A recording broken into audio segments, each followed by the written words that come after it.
मूळव्याध हा असा आजार आहे की आपलं अक्षरशः जीवन नकोसं होतं.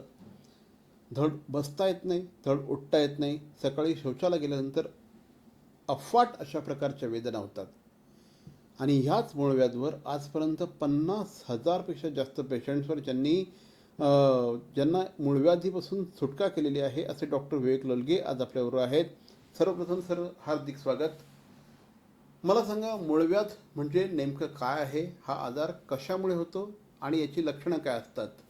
मूळव्याध म्हणजे शौचाच्या जागेवर येणारे कोंब म्हणजे अंकुर हे मलबद्धतेमुळे कॉन्स्टिपेशनमुळे शौचाची जागा अवरुद्ध करतात आणि शौचाच्या जागेवर येऊन अडकून बसतात.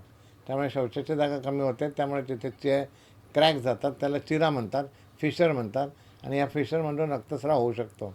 मूळव्याधीचे सुद्धा ब्लिडिंग पाईल्स म्हणजे रक्ती मूळव्याध, सुकी मूळव्याध असे दोन प्रकार असतात.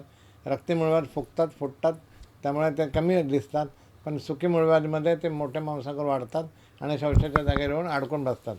हे अडकून बसले का शौचाची जागा छोटी होते आणि ह्या छोट्या जागेतून शौचाला जायला त्रास होत असल्यामुळे आतमध्ये फिशर होत राहते आणि फिशरच्या मध्ये शौचाचे कण अडकले का त्याच्यामधून ट्रॅक तयार होतो आणि तिथून पुढे फिशुला तयार होतो. तर मंडळी, तुम्हाला डॉक्टर विवेक लोळगे यांच्याशी संपर्क साधायचा असेल तर स्क्रीनवर जे क्रमांक दिले त्याच्यावर आत्ता लगेच फोन करा. डॉक्टर हे तुमच्याशी बोलतात, तुम्हाला योग्य तो सल्ला देतात. डॉक्टर विवेक लोळगे यांनी मूळव्याधीवर क्षारसूत्र चिकित्सा शोधून काढलेली आहे. आयुर्वेदिक अशा प्रकारची ही चिकित्सा आहे आणि या चिकित्सेच्या माध्यमातून रुग्णांना अतिशय लवकर आराम पडतो. आजवर मी सांगितल्याप्रमाणे 50,000पेक्षा जास्त रुग्णांवर आजवर त्यांनी उपचार केले आहेत. आपण क्षारसूत्र चिकित्सा ही सुश्रुत संहितेमध्ये लिहिलेली आहे, फार जुन्या काळातली आहे. म्हणजे एक प्रकारचं सूत्र म्हणजे दोरा, त्याच्यावरती औषधाचा मसाला लावला जातो आणि हा मसाला रूपी दोरा म्हणजे पतंगीच्या मांज्यासारखा त्या मूळव्याधीवरती आणि बगंधांमध्ये बांधला जातो. ही पूर्वीची पद्धत होते, पण याच्यामध्ये आता मी ओझोन क्षारसूत्र तयार केलं आहे. म्हणजे सूत्र बांधायला लागतं, याच्याऐवजी आपण एक प्रकारचं रबर फायबर तयार केलं आहे, त्याच्यावरती औषधाचा मसाला असतो आणि त्याच्यावर आम्ही ओझोन सोडतो. ओझोन म्हणजे ऑक्सिजन O2, ओझोन म्हणजे O3. हे ओझोन हे अँटीसेप्टिक ॲक्टिव्हिटी असतं आणि हे आपण चिकटवतो. पूर्वी बांधत असं हे, आता हे चिकटवतो, त्यामुळे मूळव्याध आपोआप सुकून जाते, गळून पडते. फिशुलाचा ट्रॅक ॲटोमॅटिक ओपन होतो आणि त्याच्यातून सुटका होते, कोणतेही ब्लेड कात्री न वापरता. तर मंडळी, तुम्हाला डॉक्टर विवेक लोळगे यांच्याशी संपर्क साधायचा असेल तर स्क्रीनवर जे क्रमांक दिले त्याच्यावर आत्ता लगेच फोन करा. डॉक्टर हे तुमच्याशी बोलतात, तुम्हाला योग्य तो सल्ला देतात. सर, नक्कीच मला सांगा, क्षारसूत्र चिकित्सा करताना रुग्णांना ॲडमिट व्हावं लागतं का, त्यांना भूल दिली जाते का, रक्तस्राव होतो का, काय सांगाल?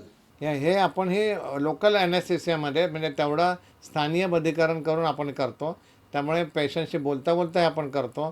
काय ॲडमिट होण्याची गरज नाही, रुग्णाला कोणतंही पथ्य नाही आणि खाण्यापिण्याचं पण बंधन नाही. रुग्ण केल्यानंतर लगेच उतरून ऑपरेशन टेबलवरून चालत घरी जातो. त्यामुळे सलाईनची बाटली, रक्ताची बाटली हे सगळे आपल्याला बायपास करता येतात. तर मंडळी, तुम्हाला डॉक्टर विवेक लोळगे यांच्याशी संपर्क साधायचा असेल तर स्क्रीनवर जे क्रमांक दिले त्याच्यावर आत्ता लगेच फोन करा. डॉक्टर हे तुमच्याशी बोलतात, तुम्हाला योग्य तो सल्ला देतात. क्षारसूत्र चिकित्सा झाल्यानंतर रुग्णांना कुठल्या प्रकारची पथ्य पाळावी लागतात का, काय सांगाल? कारण याच्यामध्ये कोणत्याही प्रकारचे आपण टाके मारत नाहीत, स्टिचेस नसतात, कात्री नसते, ब्लेड नसतं, त्यामुळे इन्फेक्शन व्हायची भीती नाही. त्यामुळे काहीही खाल्लं, व्हेज नॉनव्हेज बटाटा वांगा तरी पिकण्याची भीती नाही. त्यामुळे आपल्याला कोणत्याही पद्धतीने स्कूटर, गाडी, 2 व्हीलर 4 व्हीलर तो चालू शकतो, कारण टाके तुटून रक्तस्राव होण्याची भीती नाही. आपण चिकटवलेलं असतं, ते आपोआप सुकून जातं. त्यामुळे कोणत्याही प्रकारचा रिस्क घेण्याची काही आपल्याला भीती नाही. तर मंडळी, तुम्हाला डॉक्टर विवेक लोळगे यांच्याशी संपर्क साधायचा असेल तर स्क्रीनवर जे क्रमांक दिले त्याच्यावर आत्ता लगेच फोन करा. डॉक्टर हे तुमच्याशी बोलतात, तुम्हाला योग्य तो सल्ला देतात. सर, पुन्हा एकदा विचारतो आणखी एक प्रश्न सर, की क्षारसूत्र चिकित्सा झाल्यानंतर रुग्ण किती दिवसांनी कामावर जाऊ शकतो, किती दिवसांनी तो स्वतःची दैनंदिन कामं करू शकतो?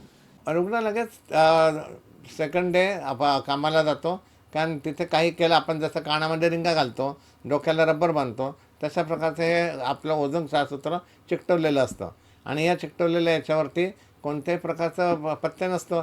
त्यामुळे तो दुसऱ्या दिवशी त्याच दिवशी पण कामावरती जाऊ शकतो. माझ्या कित्येक पोलिसांना मी हे केलं आहे तर RTOमध्ये सुद्धा ते उभं राहणं, हात वरे करून ते उभं राहून काम करतात. डॉक्टर मित्रांचं केलेलं आहे. त्या डॉक्टर मित्र पण लगेच संध्याकाळी दवाखान्यात जाऊ शकतात, ऑफिस वर्क करू शकतात. कारण बसण्याचं, उठण्याचं, चालण्याचं याच्यामध्ये काही पथ्यच नाही आहे. तर मंडळी, तुम्हाला सुद्धा मूळव्याधीविषयी काहीही समस्या असतील तर डॉक्टर विवेक लोळगे यांच्याशी तुम्ही संपर्क साधू शकता.